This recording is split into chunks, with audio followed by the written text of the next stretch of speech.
Happy Friday and welcome to another episode of Brain Scratch. I'm John Lorden. Thank you so much for joining me here today.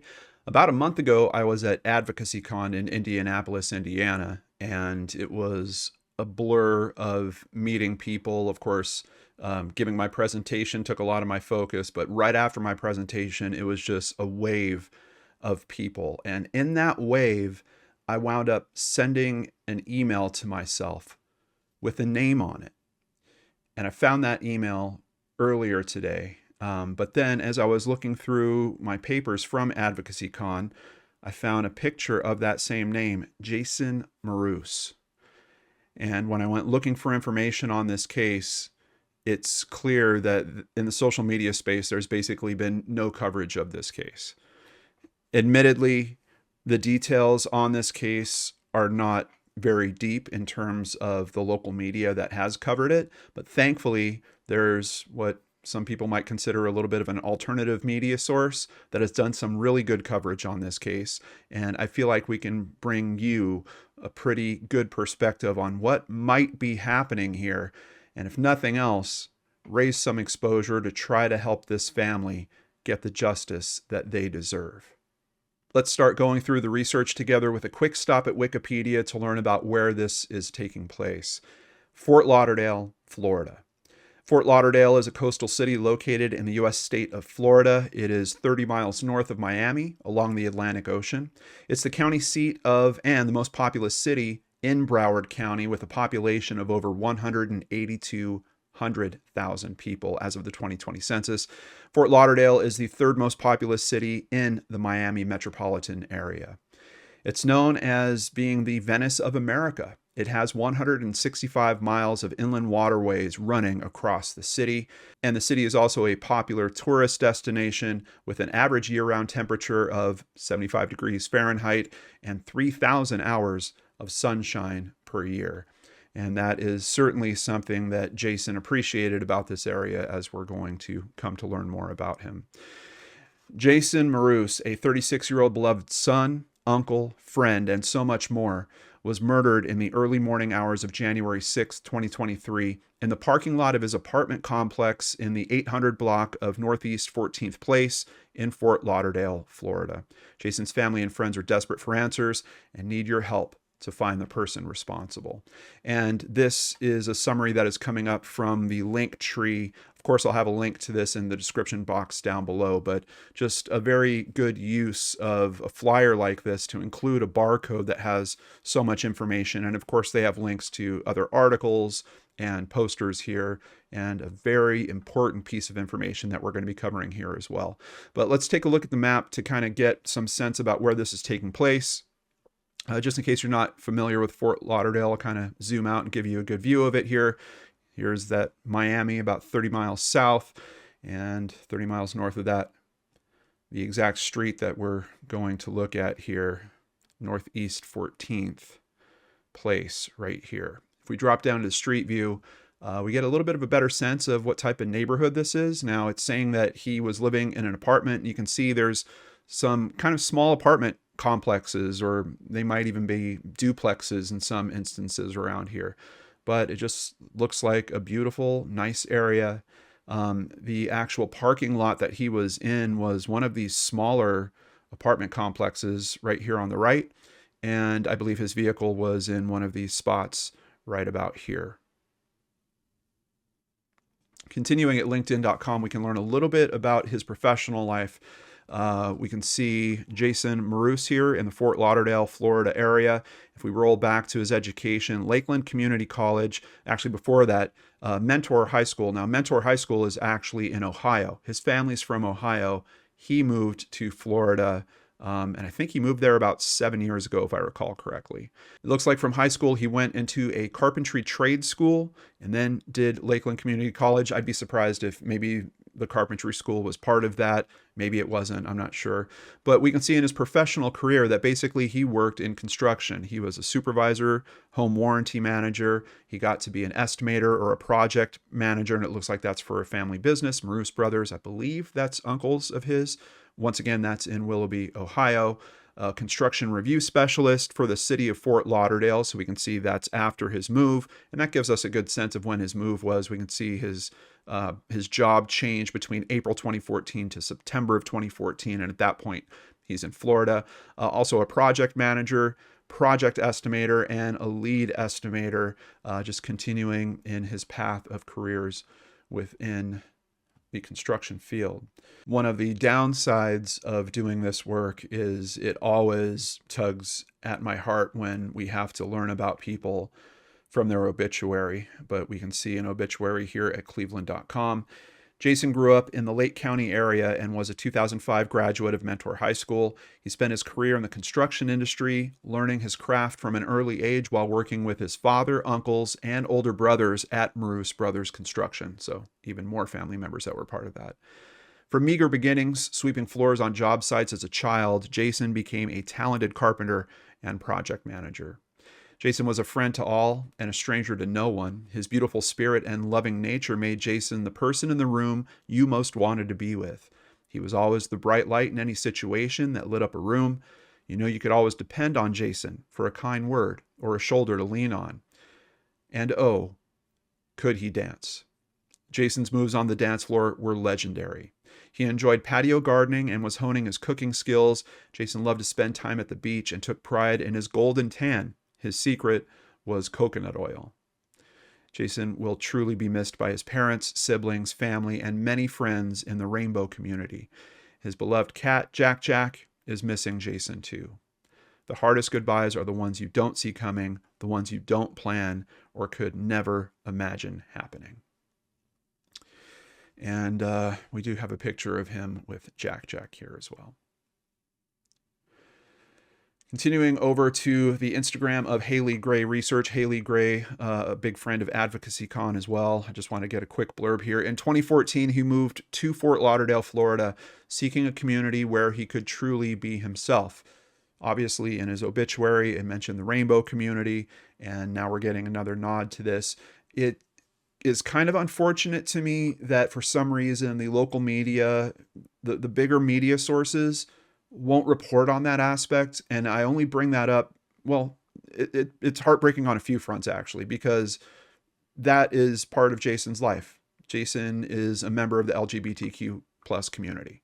The reason why that's troubling to me that information is omitted from a lot of the articles about this case is because we're trying to be helpful to this case. And that type of information directly ties to social circles that he might be a part of, locations that he might frequent that are close to that area.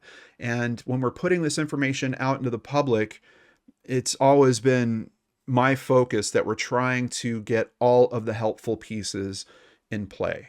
So knowing this about his life, particularly with the elements that we're going to come to understand about his death, about his murder, I think is important because it is a potential lead in this case. Now, that being said, of course, any coverage on this case is going to be helpful, and especially with there's a very important piece of information that comes into play that law enforcement puts out there.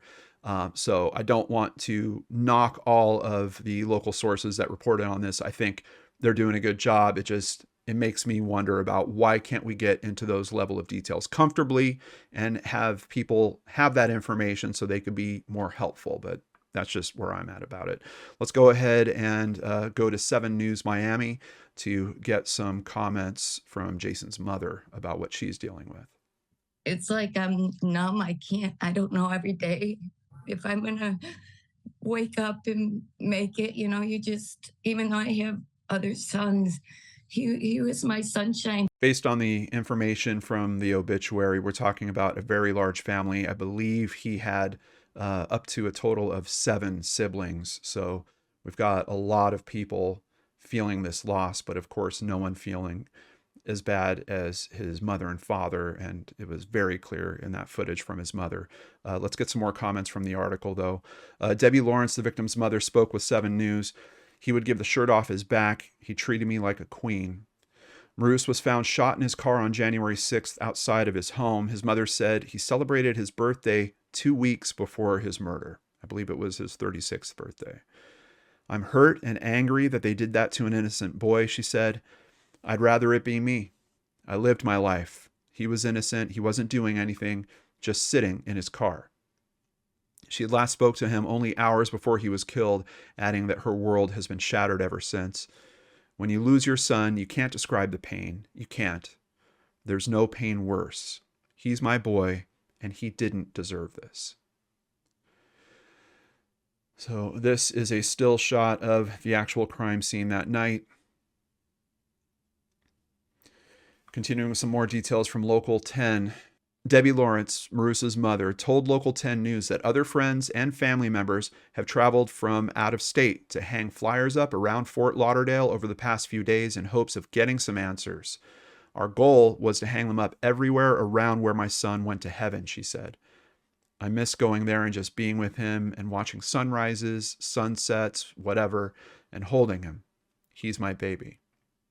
Upon review of the evidence and nearby surveillance camera footage, detectives said that they are asking for the public's help in identifying an unknown man who was captured on video in the area at the time of the shooting. So we've got some footage to look at here. Let's take a look at it together. Looks to me like it's from a security camera that is nearby. And I'm kind of surprised. They might have more footage than this, because you saw the look of that street and there's so many doors. Because this is kind of that smaller apartment building or duplex configuration, I'd bet there's a lot of Ring doorbells out here. But what we can get from this view is there's some few things about his clothing that I'm noticing. First of all, I wasn't sure if he was wearing a hat or not. I found a later description that says they believe that he's wearing a beanie. It does look like his hair is kind of poking out the back of the beanie. That's why I wasn't sure if it was a hat, like a baseball cap that he was wearing backwards. I'm not sure if it's a ponytail. There's certain moments where it kind of sticks out far enough that it almost makes me think that it could be like a little ponytail or even a bun kind of on the back of his head. But it could also just be longer hair that's kind of sticking through the back there. Of course, we also see that he's wearing a mask.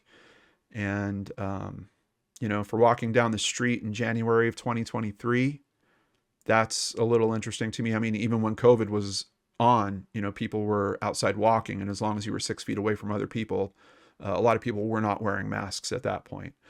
The other thing about his clothing that's kind of striking me, first of all, the patterns on his shoes, and I'm wondering if anyone can use the reflection patterns to actually identify what types of shoes those are.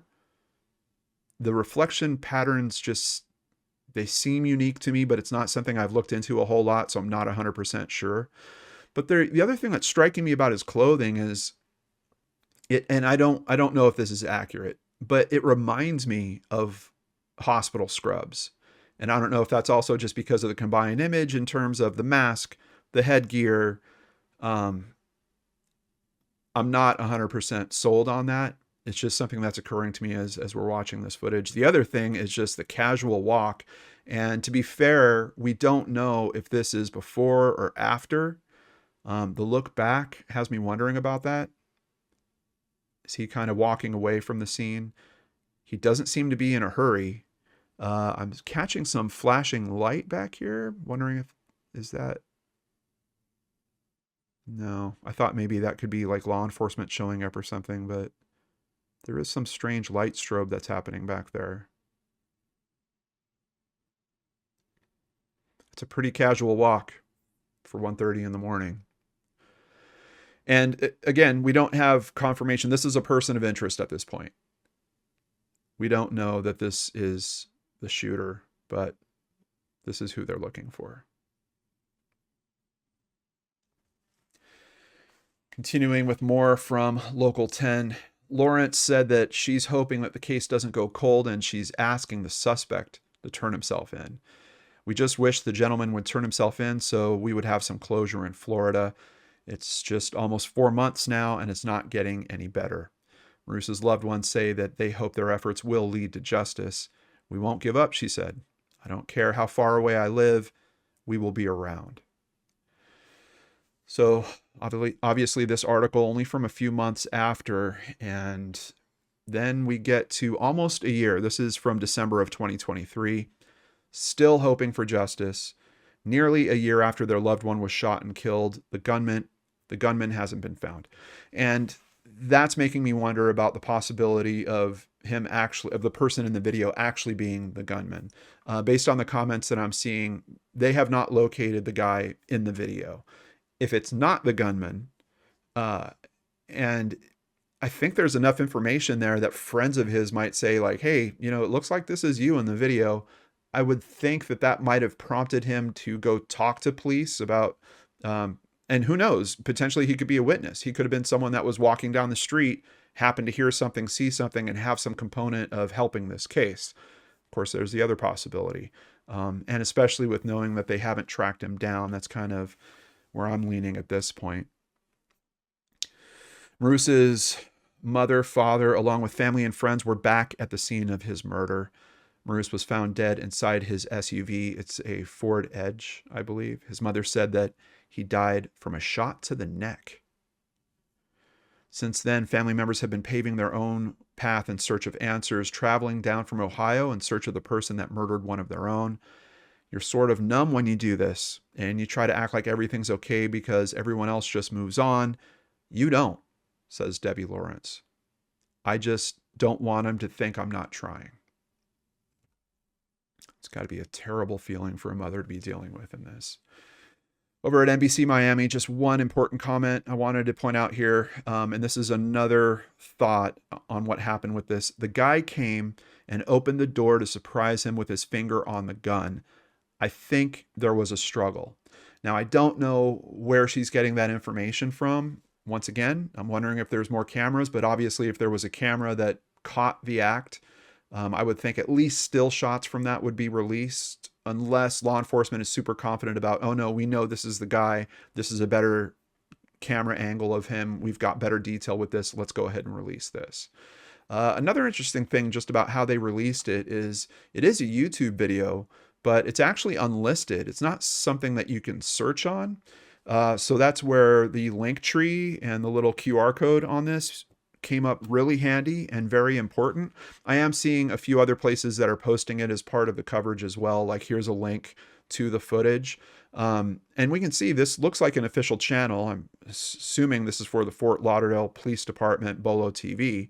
But it's just curious to me that it's not been made public. So that's another reason why I want to help in terms of showing this video here and getting some more eyes on it. Maybe that can help find that person that has that information. All right, so I've mentioned several times that there's been a different news source that has been helpful in this case, and that is Out SFL. That is for Out South Florida. And obviously it's a publication catering to the LGBTQ plus community. And I gotta just take my hat off to Christiana Lilly. There is some very good reporting and writing that goes on with this piece. And we're going to lean into this piece a bit, not just because of the good writing, but because of details that I have not found anywhere else and details that might shed some light on what's going on with this case. It could be that it's not related, but it's one of those things where with these types of details, you got to put them in play because it is going to hit different social circles, different locations, like I've mentioned. So let's get to it. Right off the top here, they've got a picture of Jason with his father, Chip. On January 6th, they had a dinner. So this would be the first anniversary of the death of Jason. And basically his family and friends went to the location to do that. Among the group of friends and family, they donned his favorite color, orange, as well as custom Nikes with his name on them. They had beaded bracelets with his name and turtles, and around the neck of his mother, Debbie Lawrence, a necklace with the letter J, as well as a charm with his thumbprint on it. While the group laughed and ordered drinks, in the back of their minds, they were all facing the solemn occasion, the one-year anniversary that Marous had been shot and killed. There's no book of what to do when someone gets murdered, his mother said. Your mind wanders. Who the F would do this to my son? Who? He was an innocent person. Now we get into some social information and also information about what was going on that night. These were questions that, as I was looking into the original coverage, I was like, I don't even know if there's enough detail here to actually share with an audience in a way where I feel like we're being helpful about the case. I didn't know, was he coming home for the night, stopped in his car, then this interaction happened and he was murdered? Was he going out for the night? Like, those are two pretty different conditions. Is this something where we had someone that was watching him, following him, stalking him, someone that had information about when he was going to be in the car? There was just so many different questions, and this really gives us some detail. It doesn't necessarily answer the question. Well, it answers a few of them, but it also opens up more, of course. Marous was in a secret 5-month relationship with a married man, according to the Fort Lauderdale Police Department. And the boyfriend told police that they were going to meet up at Eagle in Wilton Manors. And Eagle is a club. So we know that he's basically heading out somewhere in the 1 to 1:30 a.m. range to go meet up with his secret boyfriend. And we don't know if that man, is he married to another man? Is he married to a woman? We don't know. We just know that it's a secret relationship that's going on. After 1:30 in the morning, he never showed up and he wasn't responding to calls or texts. Around 3:45 a.m., the boyfriend called a Lyft to go to Marous's apartment. That's kind of interesting. I mean, you're supposed to meet up with someone. You're not hearing from them.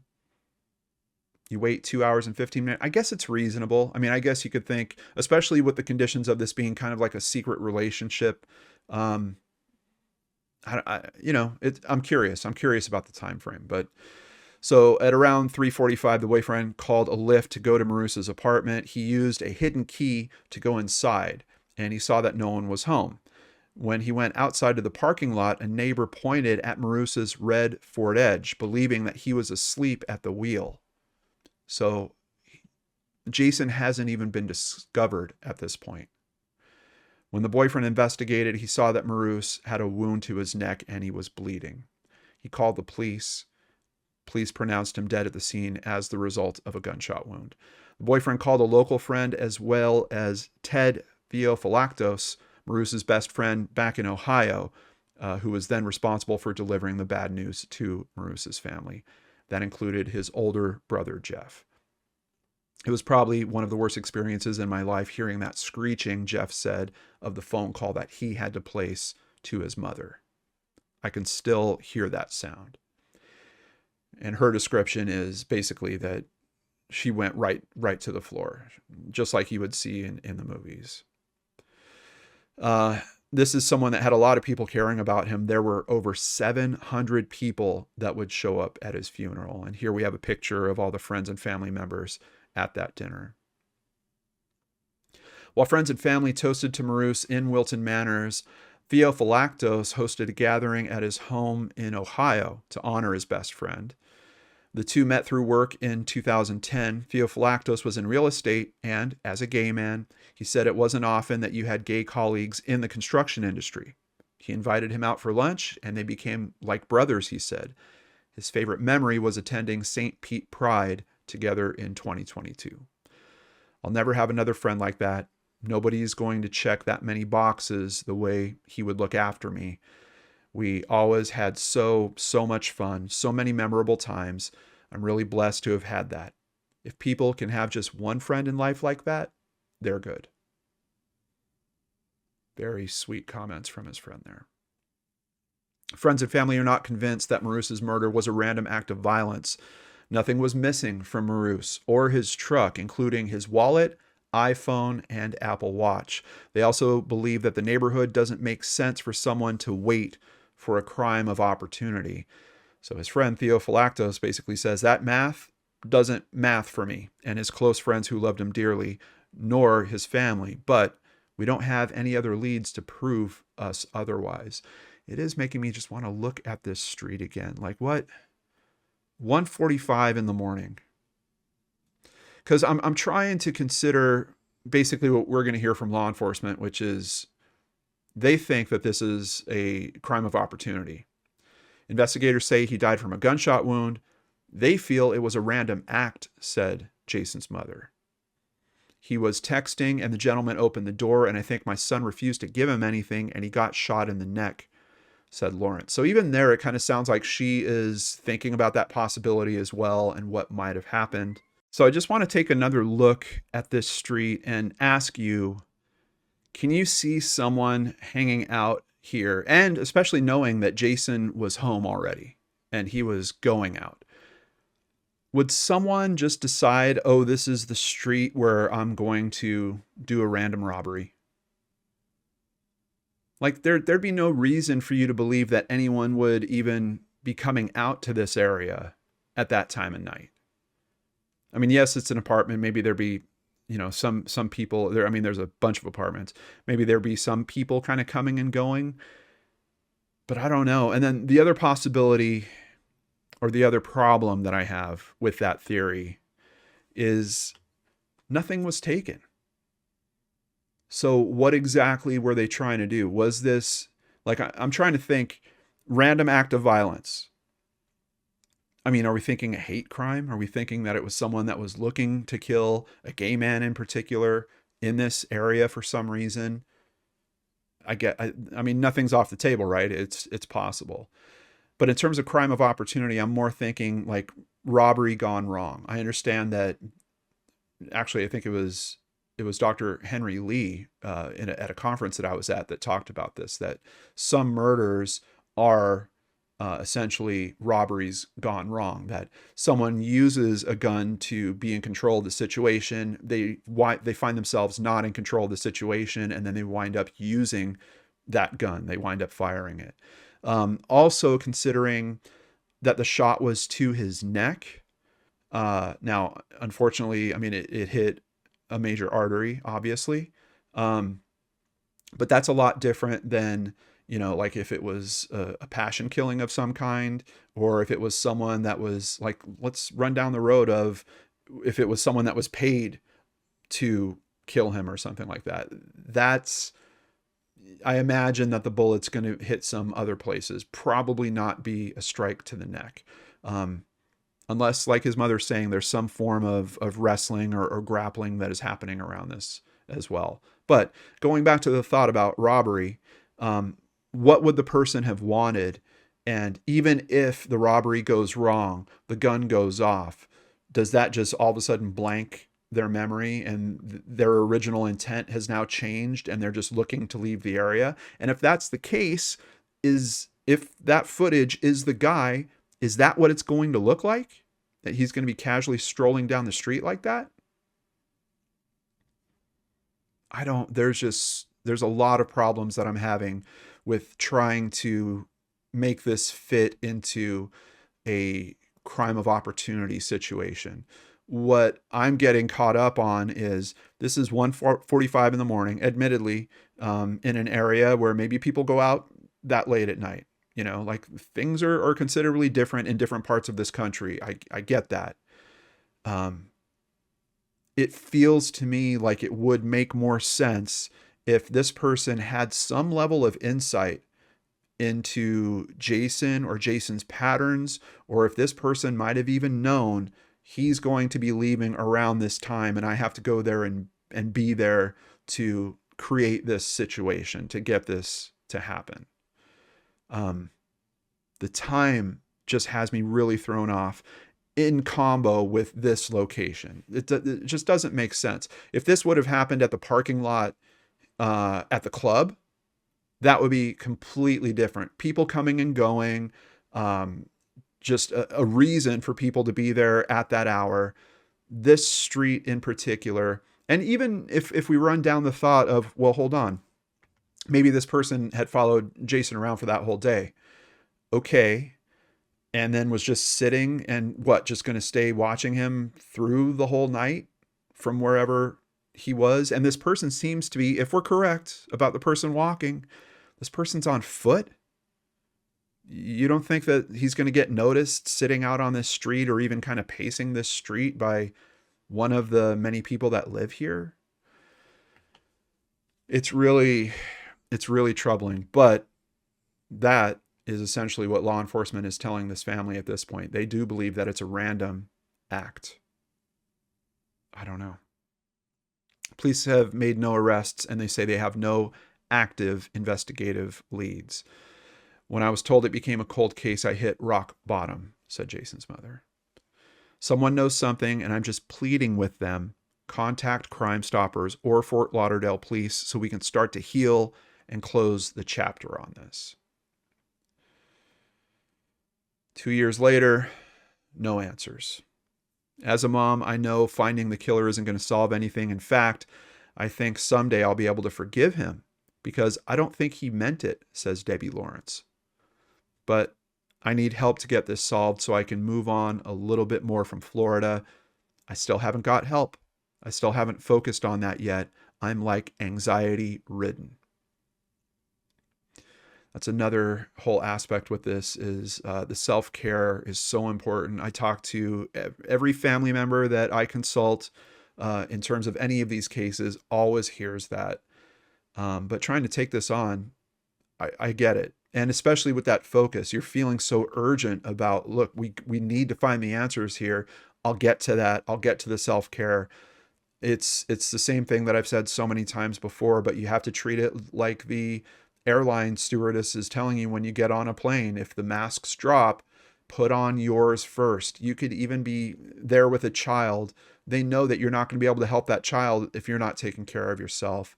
That's the type of situation that we're looking at here. I'm hopeful that Debbie does get that help sooner rather than later, because these things it's a team on many, many fronts.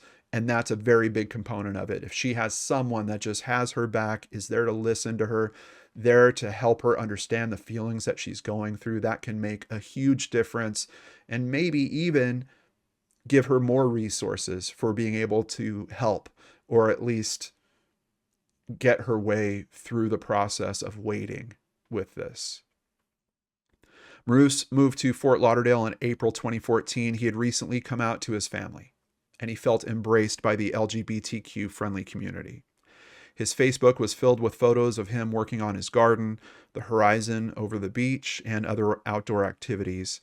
For the 2-year anniversary, Lawrence was joined by her niece and other family and friends to visit Marous's old stomping grounds like Tulio's, Butterfly World, Gumbo Limbo Nature Center, and to watch the sunrise on the beach. I know that seems to be a very special thing that he really enjoyed doing and his mother enjoyed doing with him.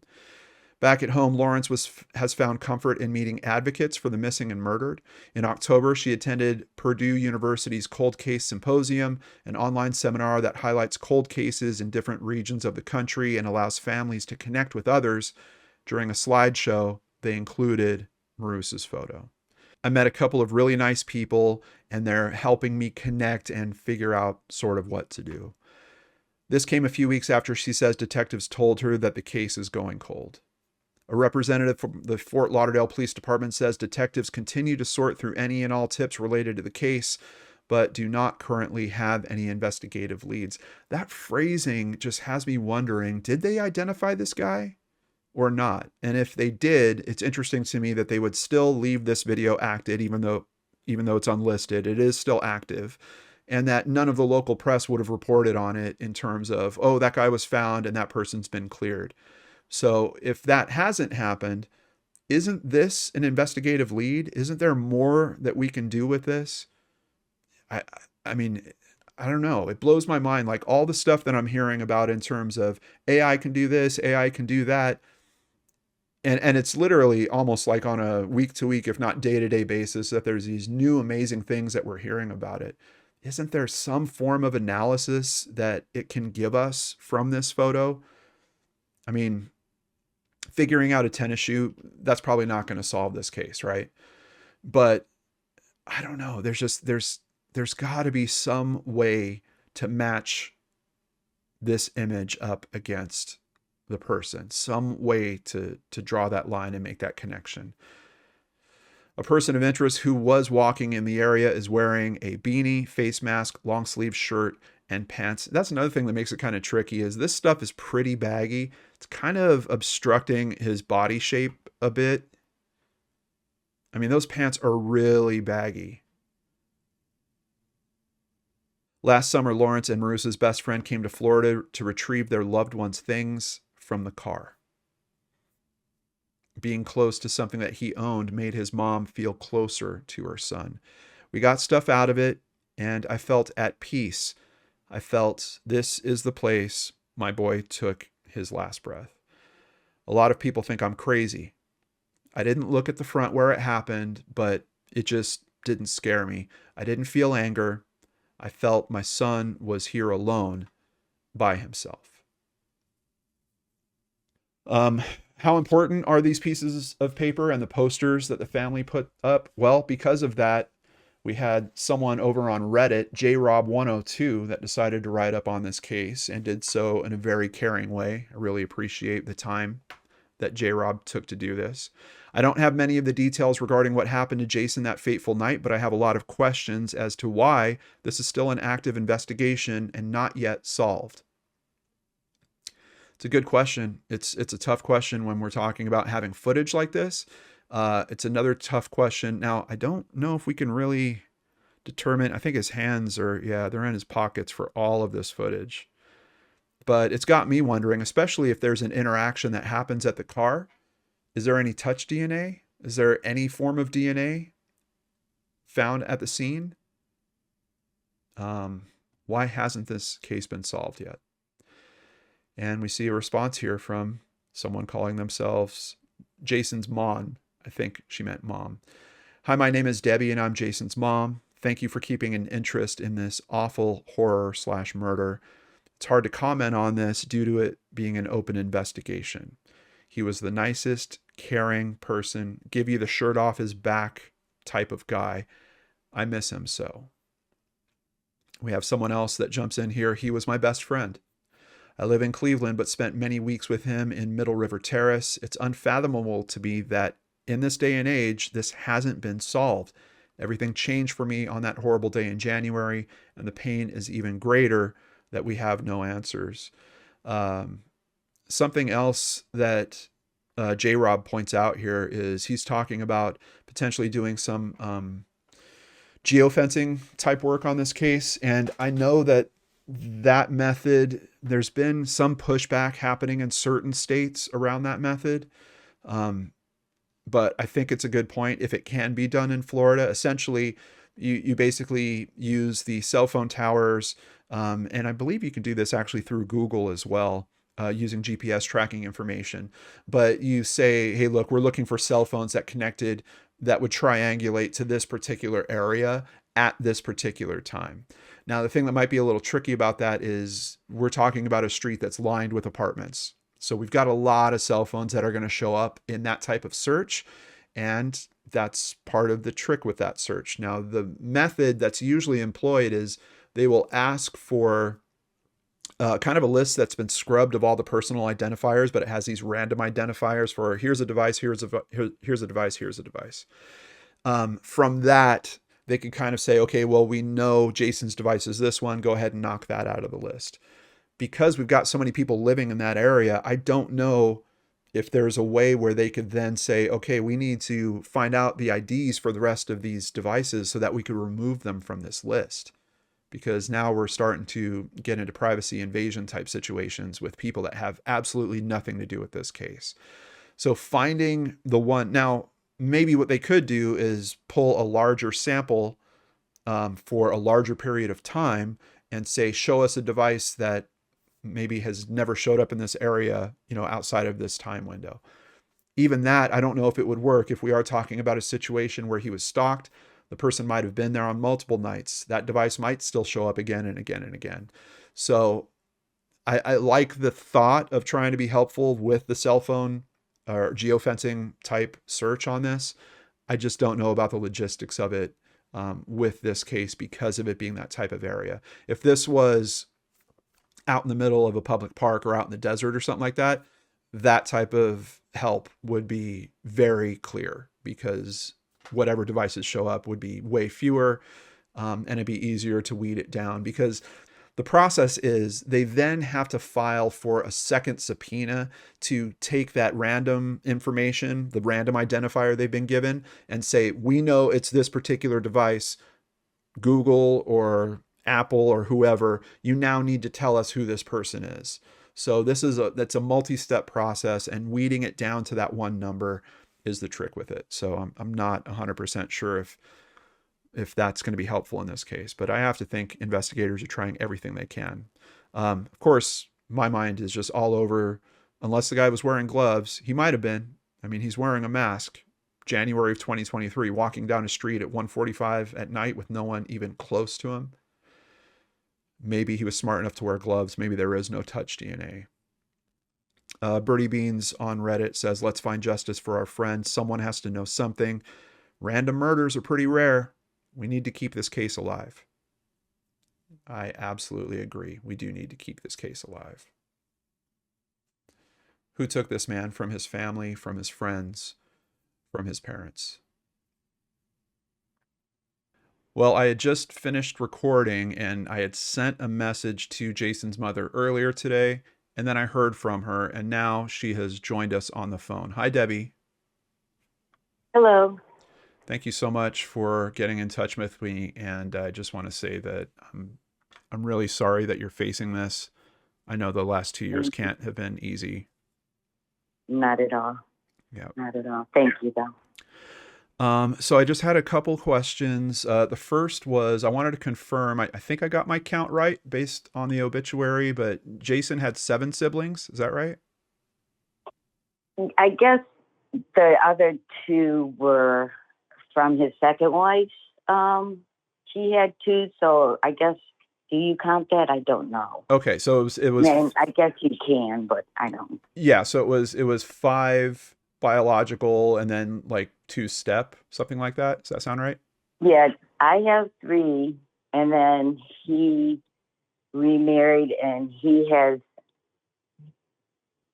2, well, 3. Yeah. Okay. That'd be 6. Okay, I'm gotcha. trying to keep count. Yeah. It's hard. Yeah. And it's another thing that's been tricky is the coverage, especially the local media coverage. They seem to shy away from the fact that Jason was gay. But Correct. thankfully, out South Florida, I think did some really good coverage and brought up some important points. But I kind of wanted to roll back even just a little bit more and ask what type of kid was Jason growing up? Growing up, he was totally a mama's boy, but he was the type that the other 2 boys are always in his sports, and he was the type that was more like the cheerleader. He didn't get into sports.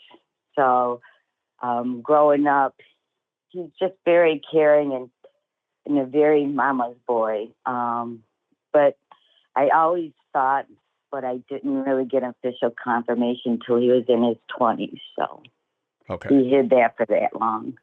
But growing up, he was an angel. He was just a mama's boy. He did everything for me, and I really missed him. Yeah. Yeah. And I understand that one of his friends that also kind of worked at least in the real estate community, talked about that it was fairly rare to meet another gay person, especially that was in construction. So Correct. it's kind of just an interesting part of Jason's personality. I guess the construction stuff was just really strong in the family, and was it something that he just naturally gravitated towards? Did he really enjoy it?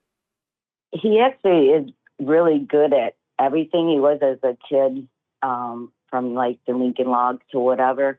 But yeah, his father owns a business. So since the age of 10, his father had him working.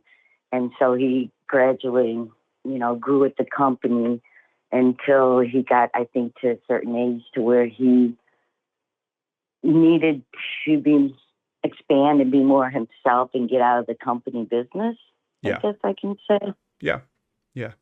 No, I understand that. My dad, it was kind of similar. Like I got to work during my summer vacations with my father, and I think his expectation was at some point that I would take over his business, and I was just like, nope, now I'm off to do my own thing. So, exactly. Yeah.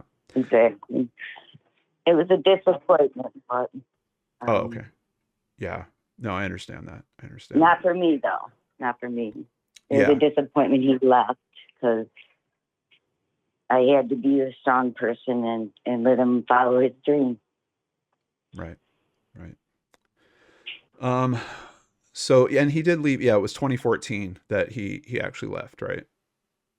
Yeah, because he died. Oh God, he would come a couple times a year, and I would go see him 3 or 4 times a year. But he called me practically every day. I mean, he was just. I didn't realize how many friends he had till after the fact. Um, like I don't know what kind of friends, but I know he has some good friends. Yeah. But I got his phone and all that, so he got some different information, and he was very ongoing, like up and up. You know, gays are great; they're the best for their moms, but they also have a different lifestyle. Yeah. Yeah. Yeah. I get that. Um, so is there any, please feel free to stop me if you can't answer or anything, but is there Okay. any forensic information that we can talk about? Was there any DNA found on the car? Well, no, because what happened is when he got shot, they didn't find him. He was in his car in front of his apartment. And I think it was like 4 hours later, his boyfriend slash married guy actually found him. Right. So I think he bled out. And they went back a couple times, like on the car and that. So. But nothing you're hearing No, about in terms of like touch DNA being found on the door or anything like that? no, not nothing. And Do that's what I don't know. Someday maybe they'll be able to, they still have his clothing and all that, but I don't know if because, you know, his boyfriend, which they loved each other, but anyways, he could have contaminated stuff too. I don't know. Oh, okay. Gotcha. But Gotcha. I don't know the theory of when you're just laying there because he got shot in the neck Yeah. and it went through his shoulder. Okay. So all that was there for. Do we know if they recovered the bullet and are able to tell what type of weapon it was? Yes, I do know the weapon, but I don't know if that's a good thing to say or I Okay. don't know. You would know more. No, I don't. We don't want to do anything that's going to be risky, but I'm just curious if they identified it. So, can you give us any insight? Do you know much about this relationship that he was in, this secret relationship? Okay, he met a news. I think it was back in August. They fell for each other, and when I found out he was married, as a Catholic mom, wasn't happy. But his relationship was his husband lived in like New Jersey or something. They had like an open relationship, which doesn't make it right, but Yeah. they were just like that powerful love that I mean, my son even a little bit changed for me because when you're that much chemistry, you sort of only focus on him. So that's all I could say is that I know he loved him and my son loved him and even when the husband came back, I don't know if they kept it a secret or what. I'm sure you could tell. You know what I mean? You could tell when someone's with someone. Yeah. But the theory too that his best friend Ted had is there's this India thing going on. Actually, there's a court going on in New York in November. He seems to think that the parents had some sort of connection and had someone come out and kill Jason. That's his theory. He would have to explain more to you, but So he thinks, let me see if I got this right. He thinks that someone related to the husband, like some yes, family member, paid for a hit. yes. Okay. Yeah. Well, there was something else that you said in one of the articles that I read today, and I just wanted to see if you've made any movement on it. You talked about the fact that you haven't really gotten help for yourself in terms of Right. dealing with this emotionally. Is that still the case? Yeah, I tried one that was on Zoom with a couple people, but I shut down because I feel bad, and because my situation's different than a lot of people, because my son got murdered, and they all have different. So that was the only time I tried, and I know I have to. I know. Yeah. Yeah. I know I do. It's just, Well, and you don't want to be going through this alone, right? And even, right. I mean, a support group is kind of one thing. Personally, I would be looking for a counselor of some kind, just someone that could be all in your corner, be the sounding board for you, and help you in terms of dealing with the feelings that you're dealing with. I think that's just, That's what I would want. yeah, I really agree with you on that. I work in a school system. I'm semi-retired, so I feel after in the May, maybe then I could focus more, a little bit on me and a little more on Jay, you know? yeah, yeah, definitely. And I But understand thank from you. one of the interviews I saw that, do you have a tattoo on your neck with the letter J? Yes, Okay. yes. And the Yeah, plan is, what's the plan for that? when we catch the gentleman, the Jay's going to be justice. I love that. I really do. You know, we had such a bond. I know everyone says their kid was this and that, but my son, and even the detective has a soft spot for him because no one had nothing bad to say about him. I Yeah. think the worst he ever did was do this open affair marriage, which really hurts me, but he just was such a loving, such a good kid, and I know God takes the good ones. So Yeah. Well, he had to be someone special for a funeral of 700 people, right? yeah, there is yeah, That's amazing. it is it's really, I think it all came to head with me when it slowed down, because once they told me it was unresolved, I was like, oh my God, what do I do? And so slowly with Ted, we're still trying to get things together to try to do, I'm trying to work on some of that advocacy people. Yeah. And I can't say that word, I'm sorry. And because I'm way in Ohio. Right. And trust me, if I wasn't scared to be down there by myself, I would be there a lot.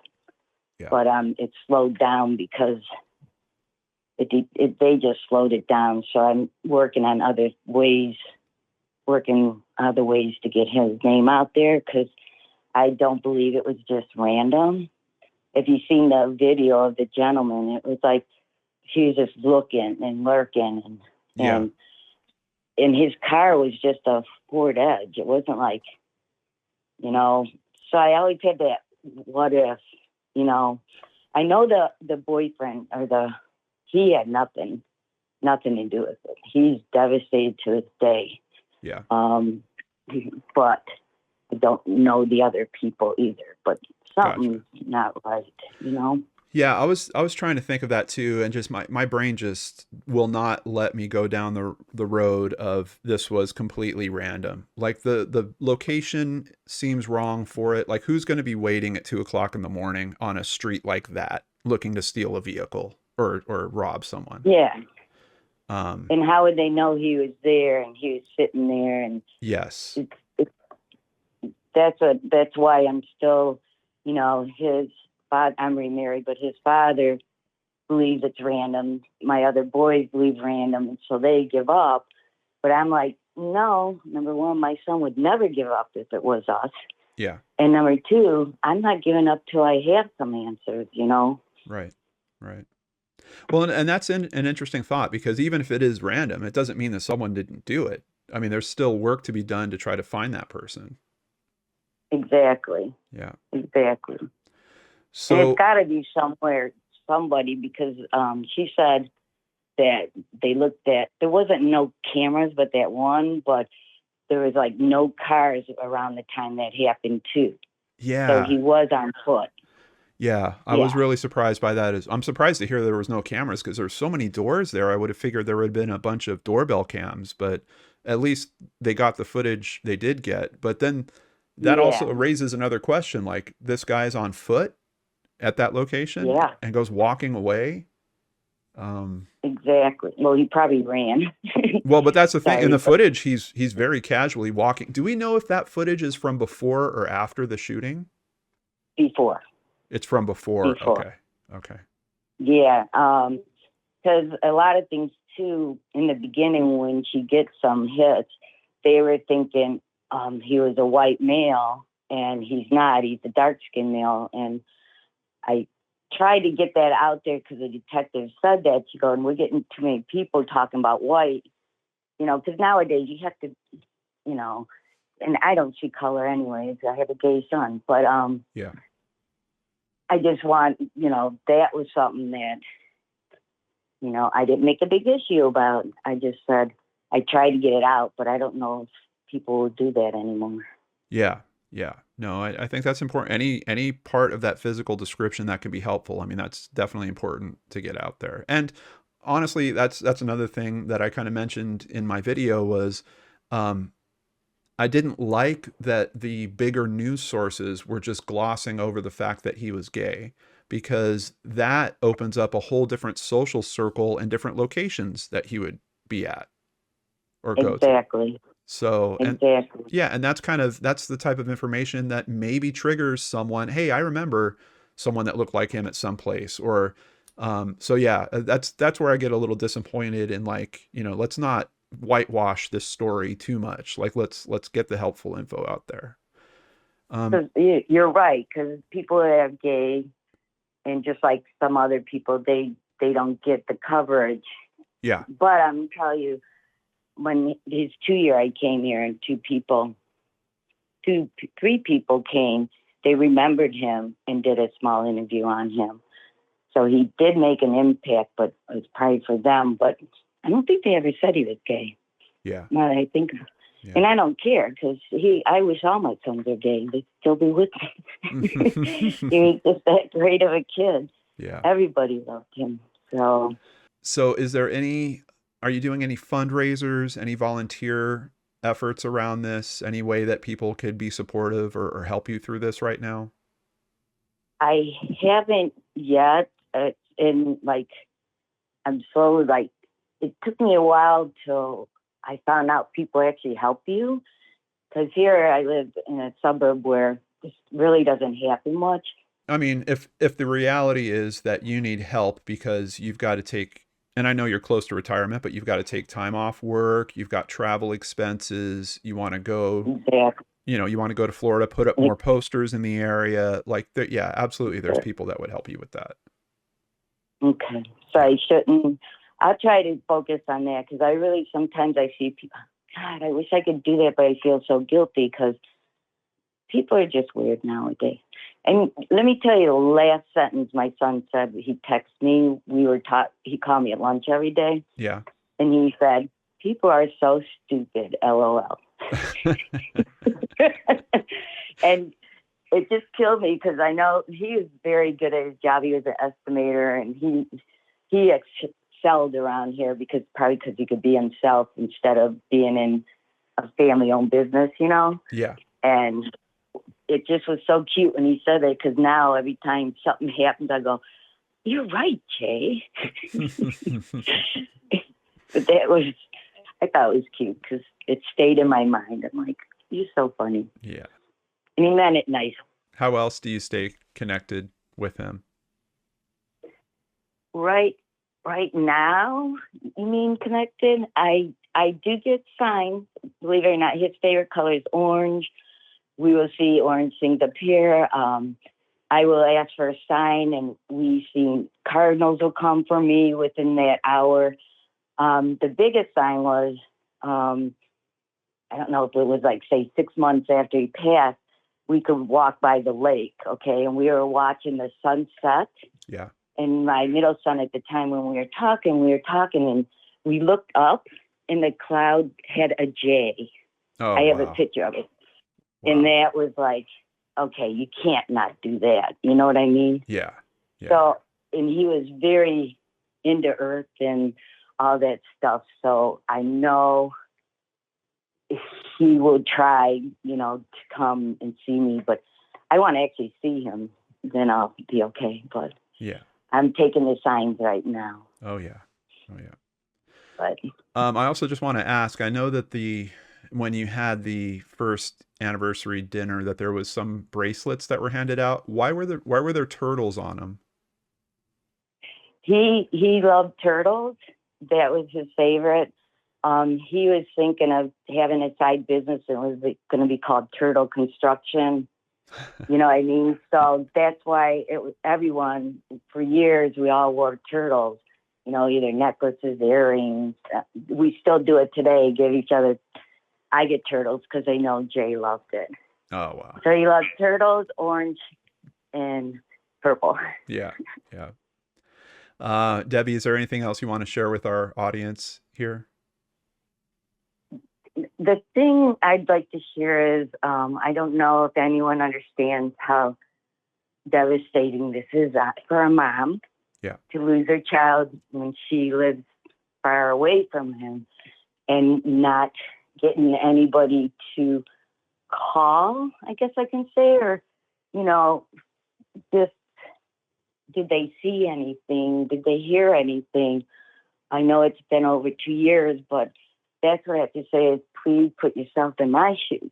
Yeah. And please help me close this chapter of my life, you know? Yeah. And that's what I can say. And Absolutely. thank you, too. Of course. Of course. You're hearing it directly from Debbie. We need to help this woman. So please share this. Please. And let's get this story out there. Debbie, thank you so much. I really appreciate this time and being able to talk to you. Thank you. Yeah. I don't know about you guys, but just the words of this woman are motivating me to try to be helpful in this case. I hope they're doing the same for you. And I hope you'll take a moment and think, do you have any friends in Florida? If so, please send this video to them. There is not a ton of social media on this case. We need to change that. I am begging you guys. I need your help. I need your help to do that. We got to make sure that the virtual version of this flyer gets in the hands of as many helpful people as possible. We got to be sure that they are looking at this. And I'll have a link to the original video down below too. Someone knows this guy. Someone knows who this is. Someone recognizes the clothes. We need to find that person.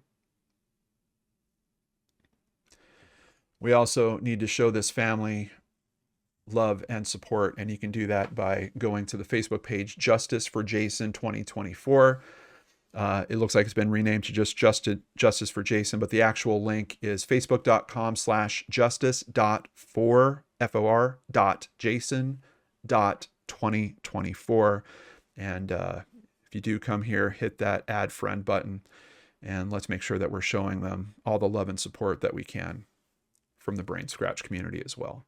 Once again, I appreciate your help in sharing this. If you don't have friends in Florida, you can still be helpful. I need you to hit the up vote, hit the down vote if you want to, leave a comment. All of that interaction tells YouTube that it needs to serve this video up to more people.